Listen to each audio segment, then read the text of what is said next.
कभी सोचा है कि हमारा शरीर कुछ मौकों पर हमारे दिमाग से भी ज्यादा तेज कैसे हो सकता है? आज हम शरीर के इसी हैरान कर देने वाले सुपरफास्ट सिस्टम के राज खोलने वाले हैं। चलिए सीधे इस सवाल में गोता लगाते हैं। हम सब ने कभी ना कभी ये महसूस किया है ना?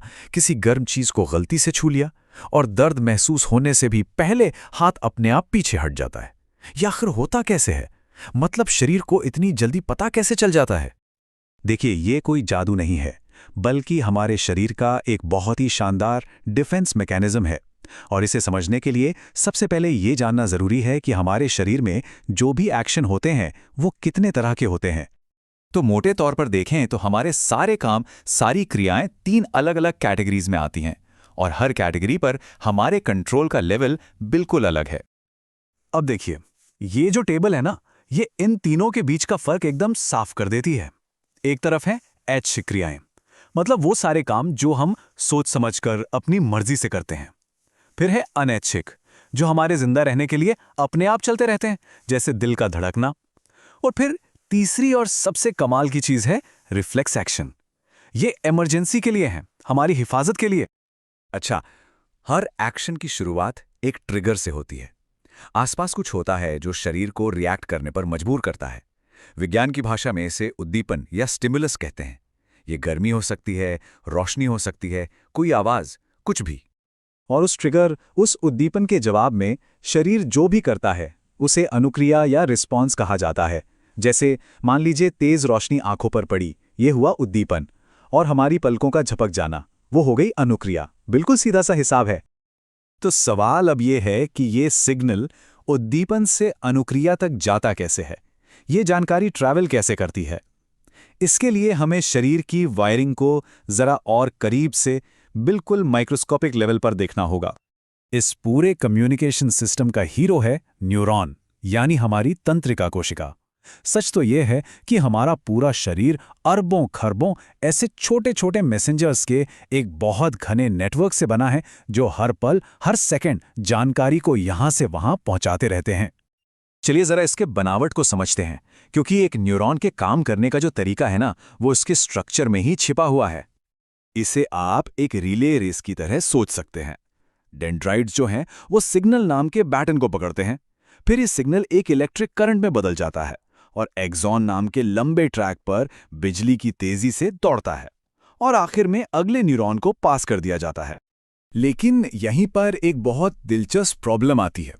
एक न्यूरॉन जहां खत्म होता है और दूसरा जहां से शुरू होता है, उनके बीच में फिजिकली कोई कनेक्शन नहीं होता। एक बहुत ही छोटी सी खाली जगह होती है। तो फिर सवाल यह है कि सिग्नल इस खाई को पार कैसे करता है? और इसका जवाब है सिनैप्स।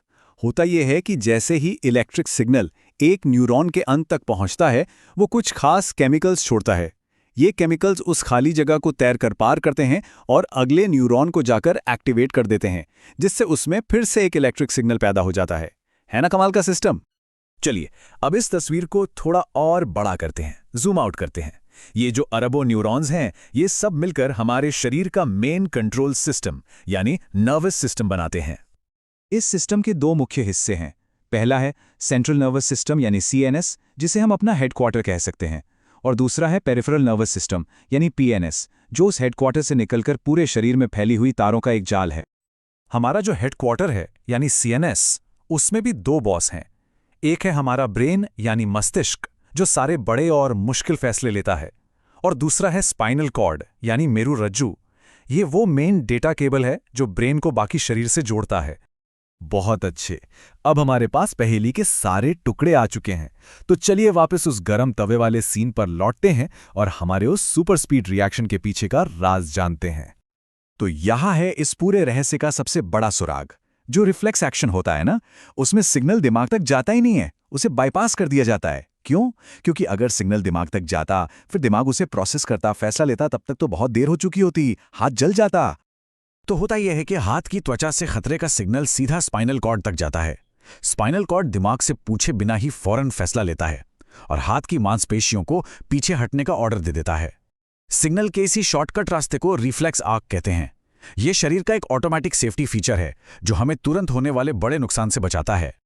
और एक लाइन हमारे शरीर के सबसे चालाक और ज़रूरी मैकेनिज़म्स में से एक को पूरी तरह से बयां कर देती है। और बस इसी वजह से हमें वो अजीब सा एहसास होता है कि हाथ तो पहले ही हट गया, पर जलन का एहसास, मतलब दर्द का सिग्नल दिमाग तक कुछ पलों के बाद पहुंचा। शरीर के लिए सेफ्टी पहले है, दर्द का एहसास बाद में।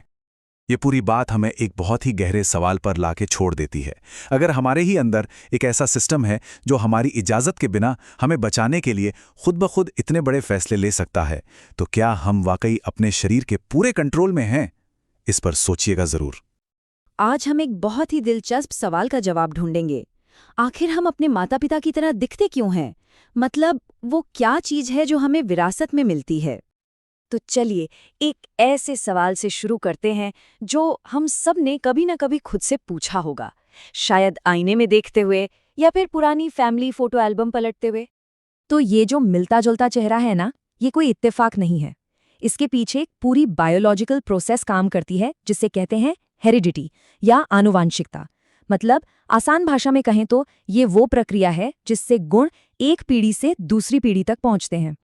इसको ऐसे समझिए जैसे कोई बायोलॉजिकल डिलीवरी सर्विस हो, एक ऐसी सर्विस जो माता पिता से बच्चों तक कुछ खास इंस्ट्रक्शंस या निर्देश लेकर जाती है। पर सवाल यह है कि ये डिलीवरी सर्विस काम कैसे करती है, क्या डिलीवर हो रहा है और डिलीवरी करने वाला है कौन? इसका जवाब जानने के लिए हमें थोड़ा जूम इन करना होगा, मतलब बहुत ज्यादा जूम इन, अपनी दुनिया से निकलकर एक माइक्रोस्कोपिक दुनिया में जो हमें अपनी आंखों से तो बिल्कुल भी नहीं दिखती। तो चलिए इस सफर पर निकलते हैं। इसे आप ऐसे समझ सकते हैं जैसे एक डिब्बे के अंदर दूसरा डिब्बा रखा हो। सबसे बाहर है हमारा शरीर जो खरबों मतलब ट्रिलियंस ऑफ सेल्स यानी कोशिकाओं से बना है। फिर हम एक कोशिका के अंदर जाते हैं और उसके भी सेंटर में हमें मिलता है उसका कंट्रोल सेंटर, जिसे न्यूक्लियस या केंद्रक कहते हैं। और कहानी यहीं खत्म नहीं होती। इस कंट्रोल सेंटर यानी न्यूक्लियस के अंदर हमें मिलते हैं धागे जैसे स्ट्रक्चर्स। इन्हें कहते हैं क्रोमोसोम। ये क्रोमोसोम बने होते हैं एक बहुत ही कमाल के मॉलिक्यूल से जिसका नाम है डीएनए। और इसी डीएनए की लंबी सी लड़ी पर जो खास इंस्ट्रक्शंस लिखे होते हैं ना, बस उन्हीं को हम जीन कहते हैं। तो अब हमें वो सीक्रेट इंस्ट्रक्शन मैनुअल मिल चुका है, पर इस मैनुअल को पढ़ने और समझने के लिए कुछ खास शब्दों का मतलब जानना बहुत जरूरी है। सबसे पहला शब्द है हेरिडिटी यानी आनुवंशिकता। ये वो पूरी प्रोसेस है, वो तरीका है जिससे फिजिकल या मेंटल गुण मतलब कैरेक्टरिस्टिक्स माता पिता से बच्चों तक पहुंचते हैं। दूसरा शब्द है जेनेटिक्स यानी आनुवंशिकी। जेनेटिक्स वो साइंस है, वो पूरी की पूरी स्टडी है जो इस हेरिडिटी की प्रक्रिया को समझती है, मतलब ये कैसे होता है इसकी पूरी पड़ताल करती है। और तीसरा जेनेटिक ट्रेट्स यानी आनुवंशिक गुण। ये असल में वो खासियतें हैं जो हमें विरासत में मिलती हैं, जैसे कि आंखों का रंग क्या होगा, बालों की बनावट कैसी होगी, यहाँ तक कि कुछ बीमारियां भी इसी में आती हैं। हैरानी की बात है कि ये पूरी प्रक्रिया सदियों तक एक रहस्य बनी रही। कोई नहीं जानता था कि ये सब कैसे होता है। फिर एक दिन एक साधु ने अपने बगीचे में कुछ ऐसे सवाल पूछने शुरू किए जिसने सब कुछ बदल दिया। ये थे 19वीं सदी के एक पादरी ग्रेगर मेंडल। वो पहले इंसान थे जिन्होंने हेरिडिटी को एक सिस्टमैटिक तरीके से स्टडी किया। आज हम उन्हें फादर ऑफ जेनेटिक्स यानी आनुवंशिकी का जनक कहते हैं। उन्होंने ही इस पूरी कहानी की नींव रखी थी। सोचिए, पूरे 7 सालों तक मेंडल ने अपने बगीचे में हजारों मटर के पौधे उगाए, और सिर्फ उगाए नहीं बल्कि उनके हर एक गुण को, हर एक बदलाव को बहुत ही ध्यान से रिकॉर्ड किया, उसे ट्रैक किया। लेकिन सवाल ये उठता है कि उन्होंने मटर के पौधे ही क्यों चुने? इसके पीछे कुछ बहुत सॉलिड वजहें थीं। पहली, मटर के पौधों में कई गुण बिल्कुल साफ साफ दिखते थे, जैसे फूल का रंग बैंगनी है या सफेद, पौधा लंबा है या छोटा। दूसरी, इनकी लाइफ साइकिल छोटी होती है, तो कम समय में कई पीढ़ियों की स्टडी की जा सकती थी। और सबसे जरूरी, मेंडल ये कंट्रोल कर सकते थे कि किस पौधे का परागण किससे होगा। मेंडल ने जो खोजा वो उस जमाने के हिसाब से किसी क्रांति से कम नहीं था। लेकिन सबसे कमाल की बात पता है क्या है? उन्होंने ये सब तब किया जब उन्हें डीएनए या क्रोमोसोम्स के बारे में कुछ भी नहीं पता था। तो उनके एक्सपेरिमेंट्स का नतीजा ये निकला कि गुण जो हैं वो कुछ खास फैक्टर्स या कारकों के जरिए माता पिता से बच्चों में जाते हैं। अब ये फैक्टर्स असल में क्या हैं ये तो उन्हें नहीं पता था, पर वो इतना जरूर जान गए थे कि ये होते हैं और एक तय पैटर्न में काम करते हैं। और बस यहीं पर सारी कहानी जुड़ जाती है। मेंडल ने जिसे उस जमाने में फैक्टर कहा था, आज की साइंस उसे जीन कहती है। वैसे ये जीन नाम उन्हें एक साइंटिस्ट विल्हेम जोहानसन ने 1909 में दिया था। तो चलिए अब मेंडल के खोजों से आगे बढ़ते हैं और इसे आज की मॉडर्न साइंस से जोड़कर देखते हैं कि हमारे शरीर की ये जो यूनिक जेनेटिक रेसिपी है ये आखिर बनती कैसे है।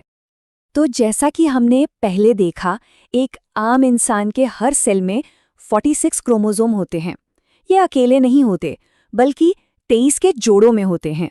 और सबसे खास बात, इन 23 जोड़ों में से ठीक आधे यानी 23 क्रोमोसोम माँ से आते हैं और बाकी के 23 पिता से। अब ये जो 23 जोड़े हैं ना, इनका बंटवारा भी बड़ा दिलचस्प है। इनमें से 22 जोड़े, जिन्हें ऑटोसोम कहते हैं, वो हमारे शरीर का पूरा खाका तैयार करते हैं। मतलब हमारी हाइट, हमारा रंग, हमारी बनावट, सब कुछ। और जो एक आखिरी जोड़ा बचता है, वो ये तय करता है कि बायोलॉजिकल सेक्स क्या होगा। ये जो सेक्स क्रोमोसोम का एक जोड़ा है, बस यही पुरुषों और महिलाओं में अलग होता है। महिलाओं में ये दोनों क्रोमोसोम X होते हैं, यानी XX, और पुरुषों में एक X और एक Y क्रोमोसोम होता है, यानी XY। तो बस यहीं हमारे शुरुआती सवाल का जवाब मिल जाता है। जीन ही वो असली डिलीवरी एजेंट है जो माँ और पिता दोनों की इंस्ट्रक्शन मैनुअल से आधा आधा हिस्सा लेकर एक बिल्कुल नया और यूनिक इंसान तैयार करता है। तो अब हम ये तो समझ गए कि गुण कैसे एक पीढ़ी से दूसरी पीढ़ी में जाते हैं, लेकिन ये हमें एक बहुत ही ज़रूरी सवाल पर लाकर खड़ा कर देता है। क्या होता है जब ये जेनेटिक इंस्ट्रक्शंस एकदम परफेक्टली कॉपी नहीं होते, जब इस कोड में कोई बदलाव कभी सोचा है कि खाने का एक निवाला शरीर के अंदर क्या कमाल की यात्रा करता है? आज हम इसी अद्भुत सफर पर निकलने वाले हैं, एक ऐसी प्रक्रिया जो हर पल हमारे अंदर बिना रुके चलती ही रहती है। ये एक ऐसा सवाल है जिस पर हम ज्यादातर ध्यान नहीं देते, है ना? लेकिन इसका जवाब किसी साइंस फिक्शन फिल्म से कम नहीं है। चलिए आज इस रहस्य से पर्दा उठाते हैं और समझते हैं कि ये पूरी कहानी आखिर है क्या। तो सबसे बुनियादी सवाल, आखिर पाचन की जरूरत ही क्यों है? देखिए, हमारे शरीर को हर काम के लिए ईंधन चाहिए, मतलब एनर्जी। लेकिन जो खाना हम खाते हैं वो उस फॉर्म में नहीं होता जिसे हमारा शरीर सीधे सीधे इस्तेमाल कर ले। इसे ऐसे समझिए कि हमारा पाचन तंत्र एक तरह की रिफाइनरी है। ये मुश्किल भोजन को, मान लीजिए रोटी के टुकड़े को, छोटे छोटे पोषक तत्वों में तोड़ता है। ये वो पोषक तत्व हैं जिन्हें हमारी कोशिकाएं एनर्जी के लिए इस्तेमाल कर सकती हैं। ठीक वैसे ही जैसे एक बड़ी लकड़ी सीधे आग नहीं पकड़ती, उसे छोटे टुकड़ों में बदलना पड़ता है। तो आसान भाषा में कहें तो पाचन एक ब्रेकडाउन प्रोसेस है।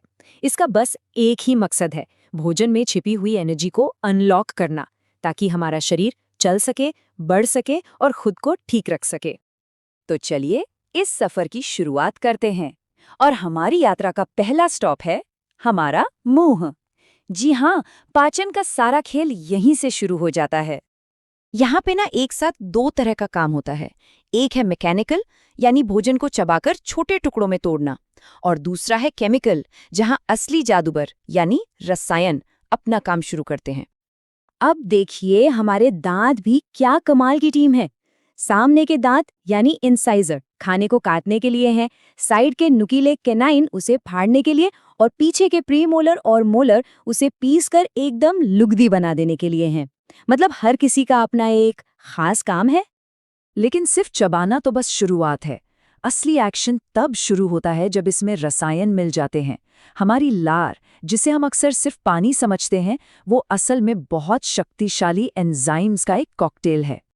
इसका मतलब क्या हुआ? इसका मतलब ये है कि पाचन पेट में नहीं बल्कि मुंह में ही शुरू हो जाता है। टाइलिन नाम का एंजाइम स्टार्च को यहीं तोड़ना शुरू कर देता है, और लाइसोजाइम खाने में आए कीटाणुओं से लड़ता है। ये हमारा पहला डिफेंस सिस्टम है।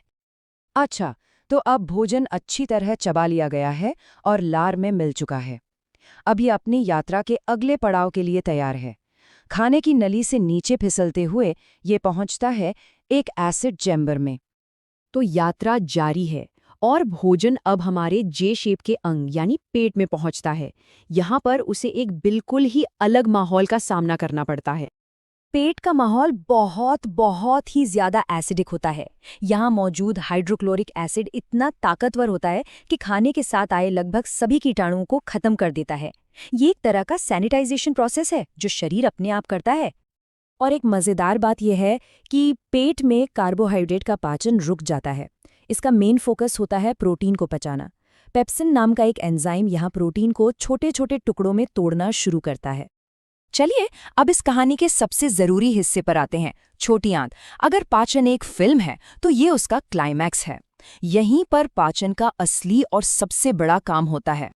पेट से निकला हुआ आधा पचा भोजन, जो अब एक गाढ़े पेस्ट जैसा बन गया है, जिसे काइम कहते हैं, वो अब छोटी आंत की लंबी घुमावदार सुरंग में दाखिल होता है। और ये जानकर हैरानी होगी कि छोटी आंत लगभग 6 मीटर यानी करीब 20 फीट लंबी होती है। इतनी ज्यादा लंबाई का कारण ये है कि भोजन को पोषक तत्व सोखने के लिए ज्यादा से ज्यादा समय और जगह मिल सके। और यहाँ देखने को मिलता है शानदार टीम वर्क। छोटी आंत ये सारा काम अकेले नहीं करती। लिवर और अग्न्याशय जैसे दोस्त भी अपने अपने शक्तिशाली जूस भेजकर इसकी मदद करते हैं, ताकि कार्बोहाइड्रेट, प्रोटीन और फैट सब कुछ पूरी तरह से पच सकें। तो बस यही वो पल है जिसका इंतजार था। भोजन अब अपने सबसे सरल रूप में टूट चुका है, ग्लूकोज, एमिनो एसिड और फैटी एसिड में। और अब ये पोषक तत्व छोटी आंत की दीवारों से सोखकर खून में मिल जाते हैं, ताकि शरीर के हर एक हिस्से तक एनर्जी पहुंच सके। तो सारे काम की चीजें तो सोख ली गईं, लेकिन अब जो बचा खुचा माल है उसका क्या? खैर, उसकी यात्रा अभी खत्म नहीं हुई है। बचा हुआ पदार्थ, जिसमें ज्यादातर पानी, फाइबर और दूसरे बेकार पदार्थ होते हैं, अब अपने आखिरी पड़ाव यानी बड़ी आंत की तरफ बढ़ता है। यहाँ कोई खास पाचन नहीं होता। बड़ी आंत का मुख्य काम एक रीसाइक्लिंग प्लांट जैसा है। ये बचे हुए सामान में से ज्यादा पानी को वापस सोख लेती है, ताकि शरीर में पानी की कमी ना हो। और इसी के साथ भोजन की यह यात्रा अपने अंत पर पहुंचती है। जरा सोचिए, ये पूरी प्रक्रिया कितनी जटिल और शानदार है, जो हमारे शरीर में हर रोज अपने आप चलती रहती है। तो आइए एक नज़र में इस पूरी यात्रा को फिर से देखें। मुंह से शुरुआत हुई, पेट के एसिड से गुजरते हुए छोटी आंत में सारे पोषक तत्व सोख लिए गए, और आखिर में बड़ी आंत में पानी की रिसाइक्लिंग हुई। एक अविश्वसनीय और पूरी तरह से ऑटोमेटिक प्रक्रिया। तो अगली बार जब खाने का कोई निवाला लें, तो एक पल के लिए उस कमाल के सिस्टम के बारे में जरूर सोचिएगा, जो आपके अंदर चुपचाप बिना थके काम कर रहा है। सवाल बस ये है कि क्या हम इस अद्भुत मशीन का उतना ध्यान रख रहे हैं? नमस्ते। कभी सोचा है हमारा शरीर अंदर से खुद को साफ कैसे रखता है? सुनने में अजीब लगे, पर हमारे अंदर एक कमाल की वेस्ट मैनेजमेंट टीम काम कर रही है। तो चलिए आज इसी टीम से मिलते हैं और देखते हैं ये काम कैसे करती है। तो आज हम क्या क्या जानने वाले हैं? सबसे पहले तो यही कि भाई शरीर में ये कचरा बनता ही क्यों है। फिर मिलेंगे हमारे मेन क्लीनिंग सेंटर यानी किडनी से। उसके बाद जरा और अंदर झांकेंगे लाखों माइक्रोफिल्टर्स की दुनिया में। और हाँ, ये भी देखेंगे कि अगर ये सिस्टम फेल हो जाए तो क्या होता है। आखिर में एक नज़र डालेंगे कि पौधे अपना कचरा कैसे ठिकाने लगाते हैं। ठीक है, तो शुरू करते हैं सबसे पहले और सबसे ज़रूरी सवाल से कि आखिर हमारे शरीर को इस पूरी साफ सफाई की ज़रूरत पड़ती ही क्यों है। देखिए, हमारा शरीर एक फैक्ट्री की तरह है जो 24 घंटे काम करती है। एनर्जी बनती है, नई नई सेल्स बनती हैं, मतलब प्रोडक्शन फुल स्विंग में है। लेकिन किसी भी फैक्ट्री की तरह यहाँ भी कुछ बाय प्रोडक्ट्स या कह लें कि कचरा भी बनता है। तो सवाल यही है कि इस कचरे का होता क्या है? और इसका जवाब है उत्सर्जन यानी एक्सक्रीशन। ये वो प्रोसेस है जिसके जरिए शरीर अपने अंदर बने जहरीले और बेकार के सामान को बाहर फेंकता है। और ये बहुत ज़रूरी है, क्योंकि अगर ये कचरा अंदर जमा होता गया ना, तो समझ लीजिए ये हमारे लिए जहर बन सकता है। तो ये कचरा है क्या असल में? इसमें मेनली होता है यूरिया और यूरिक एसिड।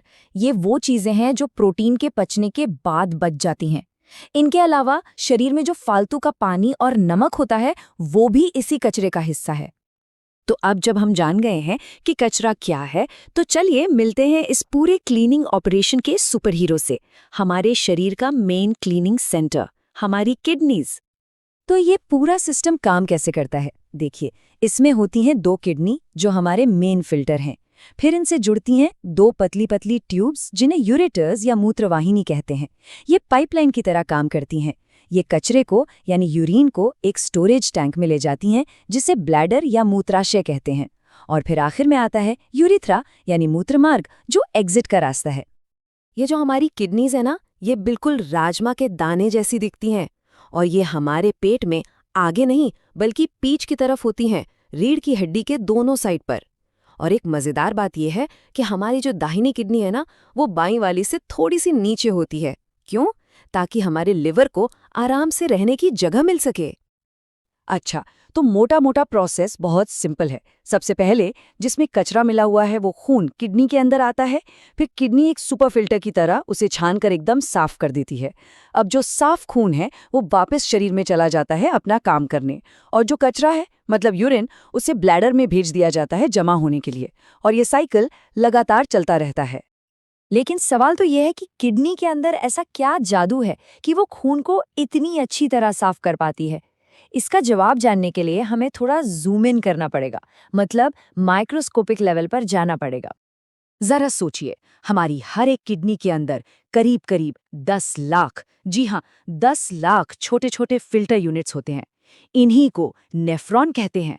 और असल में यही है किडनी की असली जान, असली फौज। नेफ्रॉन को एक बहुत ही हाईटेक चाय की छन्नी की तरह समझिए। जब खून इस छन्नी से तेजी से गुजरता है तो प्रेशर की वजह से पानी, नमक, यूरिया जैसी सारी छोटी छोटी चीजें तो छनकर नीचे निकल जाती हैं।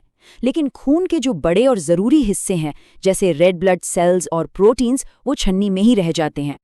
लेकिन कहानी में एक ट्विस्ट है। पहली बार छानने में ना कचरे के साथ साथ कुछ काम की चीजें भी छन जाती हैं, जैसे ग्लूकोज, अमीनो एसिड्स और जरूरी पानी। अब हमारा शरीर इतना भी बेवकूफ नहीं है कि इन कीमती चीजों को यूं ही फेंक दे। तो वो क्या करता है? वो इन सभी काम की चीजों को दोबारा सोखकर वापस खून में मिला लेता है। है ना कमाल की रिसाइकलिंग? तो ये सिस्टम तो वहीं वाकई में लाजवाब है। लेकिन सोचिए, क्या हो अगर ये हमारे सफाई कर्मी या हमारे नेफ्रॉन्स अचानक काम करना बंद कर दे, मतलब एक तरह से हड़ताल पे चले जाए?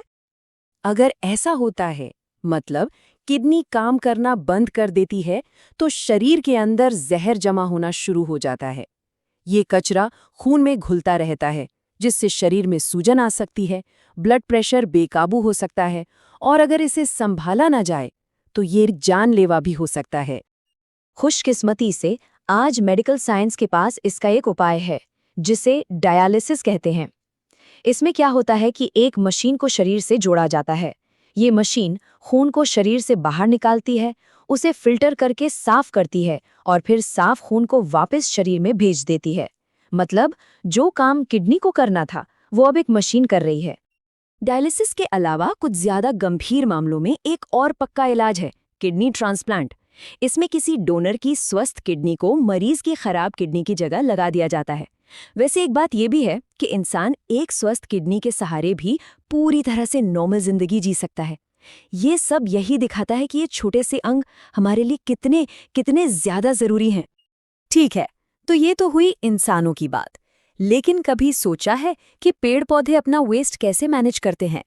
उनके पास तो कोई किडनी नहीं होती। तो चलिए अब जरा देखते हैं कि वो अपना कचरा कैसे बाहर निकालते हैं। पौधों के तरीके बड़े मजेदार हैं। उनके पास जो एक्स्ट्रा पानी होता है उसे वो भाप बनाकर अपनी पत्तियों से उड़ा देते हैं। इसे ट्रांसपीरेशन कहते हैं।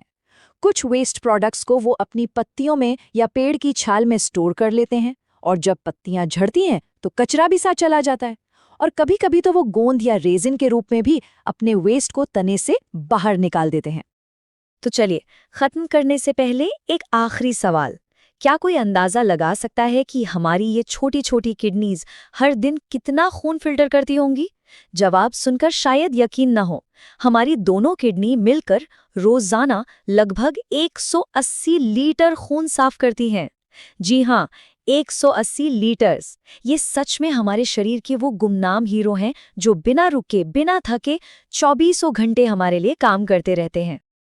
नमस्ते। चलिए आज जीवन की सबसे बड़ी लॉजिस्टिक्स चुनौती को समझते हैं कि आखिर ये जीव अपने अंदर जरूरी सामान पहुंचाते कैसे हैं। सुनने में तो ये सवाल बड़े सीधे लगते हैं, है ना? लेकिन इनके जवाब में ही प्रकृति की कुछ सबसे शानदार इंजीनियरिंग रणनीतियां छिपी हुई हैं। और इसी कमाल की प्रक्रिया का एक नाम है जैविक परिवहन। ये जीवन के लिए इतना जरूरी है कि इसके बिना काम ही नहीं चल सकता, चाहे कोई जीव एक जगह खड़ा रहे या फिर दौड़ता भागता रहे। अब देखिए, प्रकृति ने इस समस्या को सुलझाने के लिए दो बड़े ही जबरदस्त रास्ते अपनाए हैं।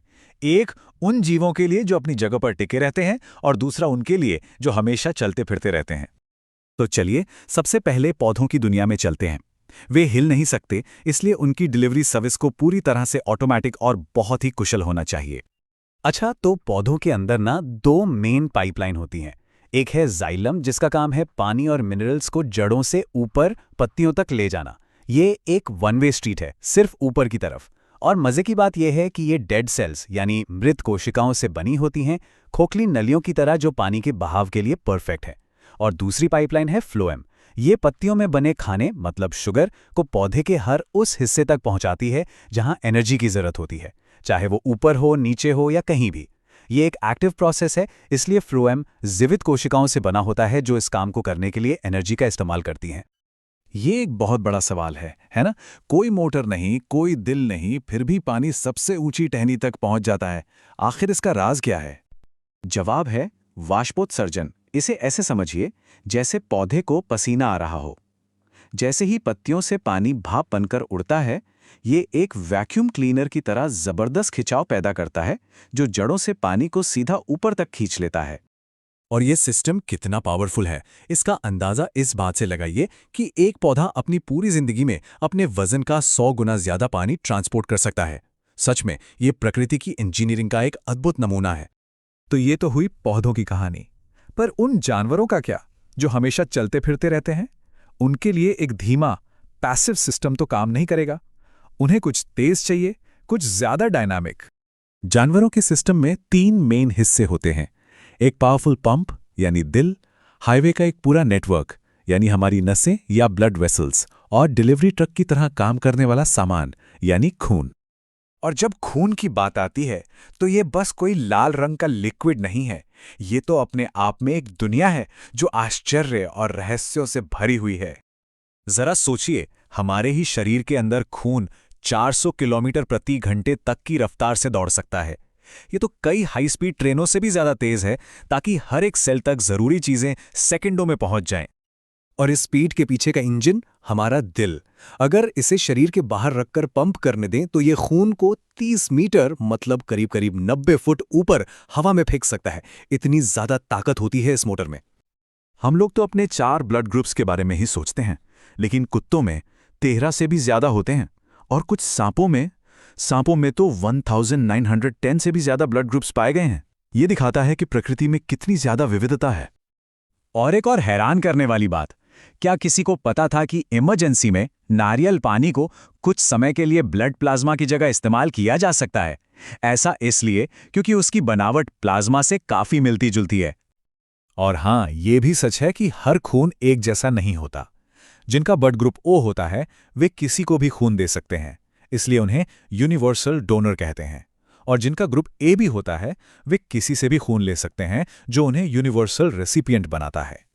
तो अब तक हमने 2 बिल्कुल अलग अलग सिस्टम देखे, एक पैसिव और धीमा जो पौधों के लिए एकदम सही है, और दूसरा एक्टिव और तेज जो जानवरों के लिए जरूरी है। ये तुलना इन दोनों रणनीतियों को एकदम साफ साफ दिखाती है। पौधे प्रकृति के खिंचाव का इस्तेमाल करते हैं, तो जानवर एक मस्कुलर पंप का। पौधे पानी और रस को ट्रांसपोर्ट करते हैं, जानवर खून को। दोनों ही अपनी अपनी जीवन शैली के लिए पूरी तरह से परफेक्ट हैं। आखिर में बात तो यही है, 2 बिल्कुल अलग विकासवादी रास्तों ने जीवन की एक ही बुनियादी चुनौती का कितना सफल समाधान निकाला है। तो ये सोचने पर मजबूर करता है ना? प्रकृति ऐसे ही कमाल के डिजाइन से भरी पड़ी है जो बस खोजे जाने का इंतजार कर रहे हैं। अगली बार जब कोई पेड़ दिखे या अपने दिल की धड़कन महसूस हो तो उस शानदार डिलीवरी सर्विस को जरूर याद कीजिएगा जो चुपचाप अपना काम कर रही है। क्या कभी सोचा है कि जब हम एक सांस लेते हैं तो असल में होता क्या है? ये एक ऐसी कहानी है जो हर पल हर लम्हा हमारे अंदर चलती रहती है, जिसके बारे में हम सोचते तक नहीं, पर जिसके बिना हम एक पल भी जिंदा नहीं रह सकते। ये कहानी है एक अकेली सांस की। तो चलिए आज इसी अद्भुत सफर पर निकलते हैं और देखते हैं कि हवा का एक छोटा सा हिस्सा हमारे शरीर के अंदर जाकर क्या क्या कमाल करता है। अच्छा, तो सबसे पहले ना एक बहुत जरूरी फर्क समझ लेते हैं। ब्रीदिंग, जिसे हम श्वासन कहते हैं, और रेस्पिरेशन यानी श्वसन, ये दोनों शब्द सुनने में एक जैसे लगते हैं पर हैं बिल्कुल अलग। देखिए, ब्रीदिंग तो बस एक मैकेनिकल एक्शन है, हवा को फेफड़ों के अंदर खींचना और बाहर निकाल देना, सिंपल।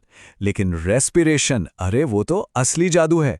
यही वो वजह है जिसके लिए ये सारी मेहनत हो रही है, मतलब उस हवा से शरीर के लिए एनर्जी बनाना। और यही इस पूरे सफर की मंजिल है, सेल्यूलर रेस्पिरेशन। ये वो प्रोसेस है जो हमारे दिल को धड़कने की, दिमाग को सोचने की और हमारी मसल्स को हिलने की ताकत देता है। असल में हम जो कुछ भी करते हैं उसकी एनर्जी यहीं से आती है। तो हमारी कहानी शुरू होती है जैसे ही हवा शरीर में दाखिल होती है। चलिए ऑक्सीजन के एक मॉलिक्यूल का पीछा करते हैं और देखते हैं कि उसका रास्ता कैसा है। इसे ना हमारे शरीर के अंदर एक कमाल के हाईवे सिस्टम की तरह समझिए। हवा नाक के गेटवे से अंदर आती है, ट्रैकिया नाम के मेन हाईवे पर रफ्तार पकड़ती है, फिर ब्रोंकी की अनगिनत शाखाओं में बढ़ जाती है और आखिरकार एल्वियोली नाम की लाखों छोटी छोटी थैलियों तक पहुंच जाती है। और यहीं इन एल्वियोलाई में कहानी का सबसे जरूरी मोड़ आता है। ये वो जगह है जहां बाहर की दुनिया हमारे शरीर के अंदरूनी दुनिया से मिलती है। एक बहुत ही जादुई लेन देन होने वाला है। जरा सोचिए, ये एल्वियोली एक बहुत ही पतली सी दीवार है। इसके एक तरफ है ताज़ी ऑक्सीजन से भरी हवा और दूसरी तरफ है हमारा खून, जो बेसब्री से उस ऑक्सीजन का इंतजार कर रहा है ताकि उसे शरीर के हर कोने तक पहुंचा सके। पर सवाल यह है कि ये लेन देन होता कैसे है? इसका राज छिपा है पार्शियल प्रेशर नाम के एक बड़े सिंपल से नियम में। इसे ऐसे समझिए कि गैसें हमेशा ज्यादा भीड़ वाली जगह से कम भीड़ वाली जगह की तरफ भागती हैं। तो एल्वियोली में ऑक्सीजन की जबरदस्त भीड़ है और खून में उसकी कमी, तो बस ऑक्सीजन बिना किसी मेहनत के खुद ब खुद खून में कूद जाती है। और ये प्रोसेस कितनी तेजी से होता है इसका अंदाजा इस बात से लगाइए, हवा और खून को अलग करने वाली ये झिल्ली हमारे बाल से भी कहीं ज्यादा पतली है, 1 मिलीमीटर से भी कम। मतलब ये कुदरत की इंजीनियरिंग का एक बेहतरीन नमूना है ना कमाल की बात? ठीक है, तो ऑक्सीजन अब खून में तो आ गई, लेकिन अब उसे शरीर के अरबों खरबों कोशिकाओं तक पहुंचाना भी तो है। तो ये डिलीवरी सर्विस काम कैसे करती है? तो यहां एंट्री होती है हमारी कहानी के हीरो की, हीमोग्लोबिन। ये हमारी लाल रक्त कोशिकाओं के अंदर बैठा एक प्रोटीन है जिसे हम ऑक्सीजन के लिए एक स्पेशल रेड टैक्सी सर्विस भी कह सकते हैं। इसका सिर्फ एक ही काम है, फेफड़ों से ऑक्सीजन को उठाना और जहां भी जरूरत हो वहां उसे छोड़ देना। जरा इस पर नजर डालिए। यह दिखाता है कि हीमोग्लोबिन कितना ज्यादा जरूरी है। हमारे शरीर के लगभग 97% ऑक्सीजन इसी लाल टैक्सी में बैठकर सफर करती है। सोचिए, अगर ये टैक्सी सर्विस न हो तो हमारी कोशिकाओं तक ऑक्सीजन पहुंच ही नहीं पाएगी। तो इस टैक्सी को कैसे पता चलता है कि सवारी कहां उठानी है और कहां छोड़नी है? अरे ये सब माहौल का खेल है। फेफड़ों में जहां ऑक्सीजन खूब सारी होती है, हीमोग्लोबिन ऑक्सीजन को कसकर पकड़ लेता है। लेकिन जैसे ही ये टैक्सी शरीर के उन हिस्सों में पहुंचती है जहां ऑक्सीजन की कमी है, वो ऑक्सीजन को छोड़ देता है, ठीक वहीं जहां उसकी सबसे ज्यादा जरूरत है। लेकिन रुकिए, कहानी यहां खत्म नहीं होती। जब कोशिकाएं ऑक्सीजन का इस्तेमाल करती हैं तो वो एक कचरा भी पैदा करती हैं, कार्बन डाइऑक्साइड। अब इस कचरे को शरीर से बाहर भी तो निकालना है, और इसकी वापसी की कहानी ऑक्सीजन से भी ज्यादा दिलचस्प है। जैसा कि यहां दिख रहा है, कार्बन डाइऑक्साइड की वापसी का तरीका ऑक्सीजन से काफी अलग है। इसका एक बहुत बड़ा हिस्सा, लगभग 70%, एक बिल्कुल नए रूप में सफर करता है। हाँ, कुछ हिस्सा हीमोग्लोबिन की टैक्सी पर लिफ्ट ले लेता है, लेकिन ज्यादातर का तरीका कुछ और ही है। ये बहुत ही कमाल की बात है। कार्बन डाइऑक्साइड अपनी वापसी यात्रा के लिए भेस बदल लेती है। जी हाँ, इसे बाइकार्बोनेट नाम के एक पदार्थ में बदल दिया जाता है। ऐसा इसलिए होता है क्योंकि अगर CO2 सीधे खून में घुल जाए तो वो खून को एसिडिक बना सकती है, जो कि खतरनाक है। तो ये भेस बदलना उसे सुरक्षित रखता है। और ये भेस बदलने का काम होता है पलक झपकने से भी तेज। हमारे शरीर में कार्बोनिक एनहाइड्रेज नाम का एक एंजाइम है जो हर एक सेकेंड में 6 लाख CO2 मॉलिक्यूल्स का भेस बदल सकता है। ये प्रकृति की अविश्वसनीय रफ्तार और कुशलता का सबूत है। तो अब तक हमने ये पूरा का पूरा जटिल सिस्टम देखा, हवा का अंदर आना, गैसों का लेन देन, डिलीवरी और फिर कचरे की वापसी। पर सबसे हैरान करने वाली बात यह है कि ये सब कुछ अपने आप होता है, एक ऑटो पायलट मोड पर। तो सवाल यह है कि इसे कंट्रोल कौन कर रहा है? यही तो सबसे बड़ा सवाल है। आखिर वो कौन सा ट्रिगर है, वो कौन सा अलार्म है जो हमारे शरीर को बताता है कि चलो अब अगली सांस लेने का वक्त हो गया है? और इसका जवाब शायद थोड़ा चौंकाने वाला हो।